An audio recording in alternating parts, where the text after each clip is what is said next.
Makanan itu haram, bukan. Yang menajiskan diri kita itu adalah dosa. Dosa itu banyak aturan. Nanti kita bahas. Mulai dari pikiran, hati, dan perkataan. Itulah yang membuat menajiskan kita. Ya, itulah yang dosa. Nah itu yang salah. Ya, kalau kita nggak begitu, kita pintar semua ya. Nah, saya kembali lagi. Saya sungguh prihatin ya terhadap ya di kampung saya orang ke gereja sudah bertahun-tahun, tapi dia masih berjudi, masih melakukan itu. Padahal harapan yang ya harapan judi itu nggak ada. Ya, ini khususnya baik orang yang masih berjudi ya. Karena saya dulu melakukan hal itu menurut saya benar, tetapi itu sangat kebodohan. Untung saya sekarang udah mengenal firman Tuhan, baru terbuka pemikiran saya itu kebodohan. Karena kalau misalnya judi online, ya kan sekarang lebih gawat kan judi online. Nah, kalau judi online itu siapa yang mau bisa menang lawan komputer? Ya, banyak tuh orang yang pada dicemplung-cemplung sana juga, ada yang jual rumahnya, mobilnya, semuanya itu ya judi online. Ada ibu-ibu berkata suaminya judi online, rumahnya sudah digadein, dia nangis-nangis sama saya, kasihan sebetulnya. Ya tapi mau apa kata, udah tersita istilahnya. Ya, tapi kita yang belum, judi online jangan dilakukan, karena kita nggak bisa menang lawan komputer. Seperti dulu saya main yang disebut barbar, yang kotak kecil, ya kan, yang ada apel, anggur, itu muter. Saya pasang 100, nggak pernah menang. Dipasangin barbar nih keluar apel, dipasangin apel nih keluar anggur, nggak menang dia. Nah kita juga harusnya, nah udah gitu tapi penasaran. Kebodohan kita penasaran. Seperti saya main kartu capsa. Capsa itu juga sama, penasaran terus. Sampai pulang pagi, sampai 2 hari 2 malam, main berempat aja. Nah itu kan suatu kebodohan. Nah, kebodohan kita itu nggak boleh kita lakukan, ya. Karena segala sesuatu yang kita lakukan jangan sampai sia-sia. Oke? Waktu kita tinggal 15 menit ya. Oke. Ikutin filsafat atau dongeng nenek moyang atau tradisi, itu pikiran yang salah. Pikiran kita harus diarahkan ke firman Tuhan.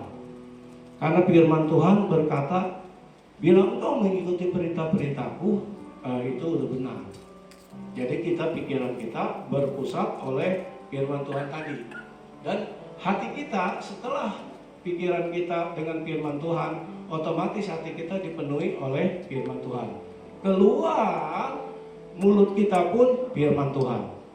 Dan kebenaran itulah yang membuat kita merdeka. Ya. Lanjut. Lanjut di Amsal. Nah, Amsal 21 ayat 23. Kalau saya baca sih bukan jiwa ya. Nggak tahu dapat dari mana ini. Seharusnya diri. Kalau dari Alkitab saya dikatakan begini, siapa menjaga mulut dan lidahnya, menjaga dirinya dari kesusahan, kesukaran. Tapi ini nggak tahu dapatnya dari mana.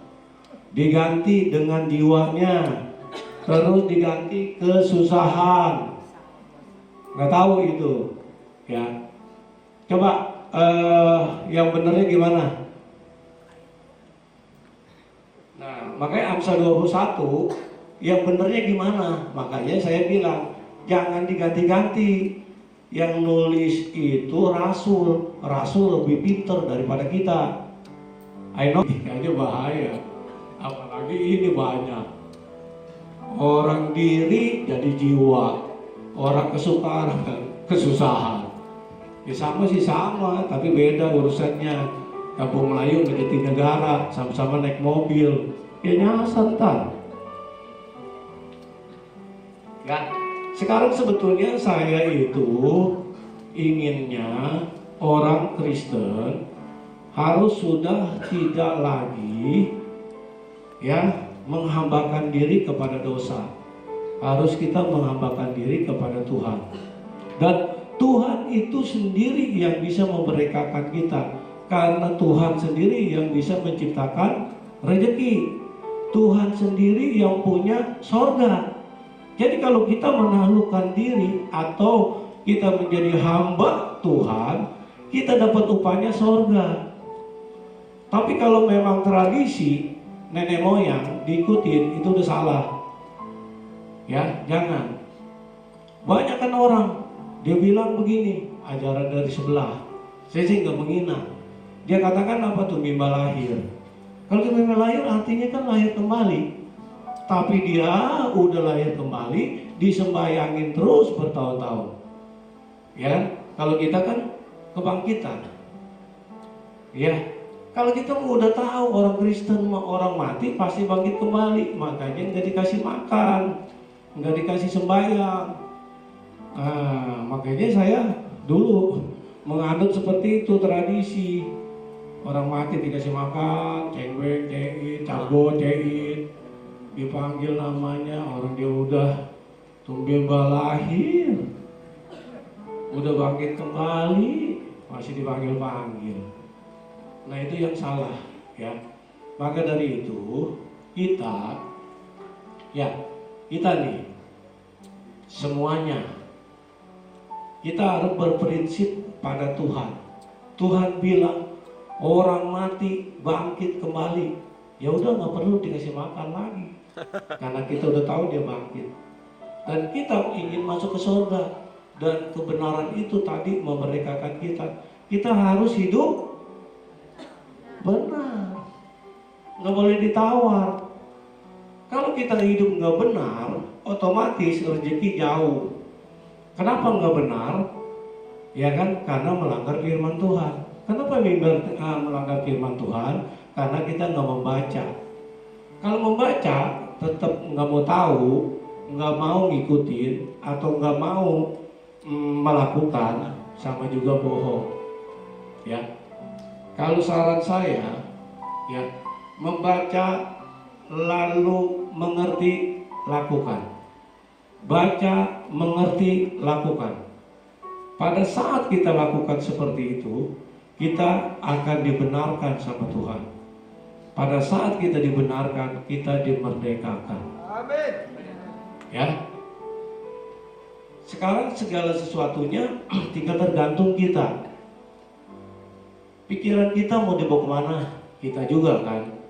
Hati kita mau dibawa kemana? Atau mau hati kita suruh dongkol terus, panas, sirik? Kita juga yang lakukan. Kalau kita nggak mau dongkol sirik, ya kita juga yang melakukan, ya kan?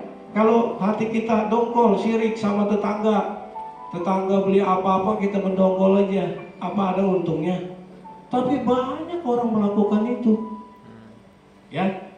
Seharusnya hati kita ini yang jaga kita sendiri, pikiran kita pun yang lakukan kita sendiri. Semua pikiran kita yang jaga, hati kita yang jaga, mulut kita pun kita yang jaga. Ya kita baca lagi, coba kebenarannya tadi mana?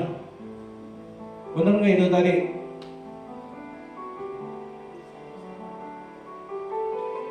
Amsal 21.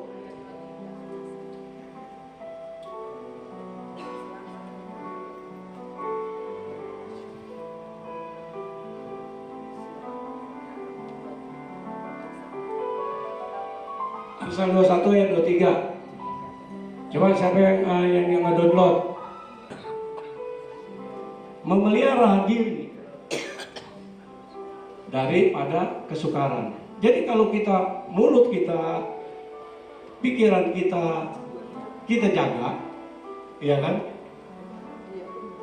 Kita pelihara, artinya dipelihara, supaya kata-katanya juga firman Tuhan, kebenaran, pikiran juga pikirannya positif, tidak mikirin bagaimana cara nipu, bagaimana cara korupsi, dan kita bagaimana untuk ngakalin orang. Kita buang model gitu, ya. Jadi kita mulai percaya sama firman Tuhan, harus suci, harus kudus. Nah, kehidupan ini terserah Tuhan. Jadi nanti Tuhan yang melakukan hal-hal bagian Dia. Bagian kita benar saja, kudus saja. Jadi kalau kita kudus, tidak najis, tidak melanggar firman Tuhan, udah jelas kita orang merdeka. Ya, kita orang merdeka, udah merdeka segala hal. Jadi kita jangan hambakan diri kita dengan dosa. Dosa itulah yang mengikat kita, membuat menderita. Ya, kita kembali lagi seperti orang berjudi aja. Entah dia nyampe kasih duit, kita nyampe atau kita menang, dia juga kasih duit yang tadi kita kasih ke dia. Jadi mutar ke situ aja. Pada akhirnya cuma begadang, yang tidak ada apa-apanya, lalu capek, menyiksa diri panggilnya. Duduk berjam-jam di bangku situ, nahan makan, nahan minum, sampai malam, sampai pagi, mata ngantuk pun kita tahan, kita siksa ini mata, supaya hayu berjudi terus, nyampe kocok. Kalau saya ya, judi sekarang saya udah gak akan mau. Karena kita menang aja, yang kalah marah-marah. Kita kalah, kita juga marah-marah dalam hati kita. Wah, judi itu udahlah jangan dimainkan. Karena kalau kita judi ya, ngocrok kelamaan diomelin. Lama amat sih kamu ngocrok katanya. Kita cepetin ngocroknya. Kenapa cepet-cepet? Pada nempel masih itu. Jadi nyewotin terus. Iya. Kalau saya berempat itu main berjudi, ini orang tiga nyewatin kita terus. Tapi saya bodoh, besok saya lakukan lagi. Begitu berhari-hari. Tapi bersyukur saya kepada Tuhan. Lalu saya dipanggil, ya. Lalu saya belajar firman Tuhan.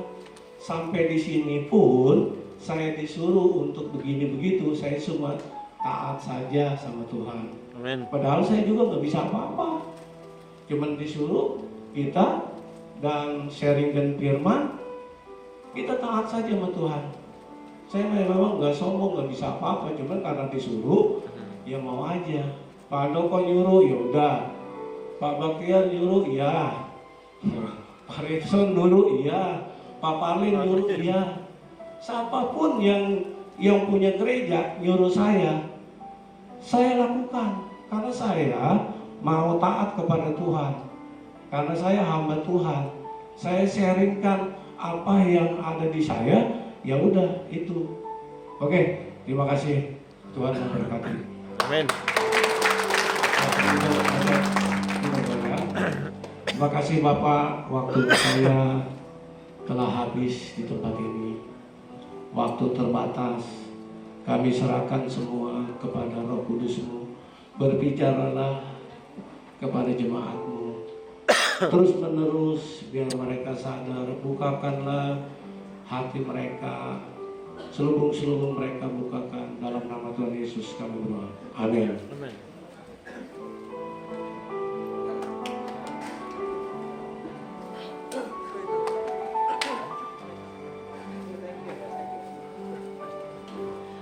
Puji nama Tuhan, terima kasih untuk hambanya, Bapak Thomas Taufik, yang berkati dalam keluarga usaha semakin melimpahi berkat Tuhan. Tiba waktunya kita kawin persembahan, mari Bapak Ibu persembahan disiapkan.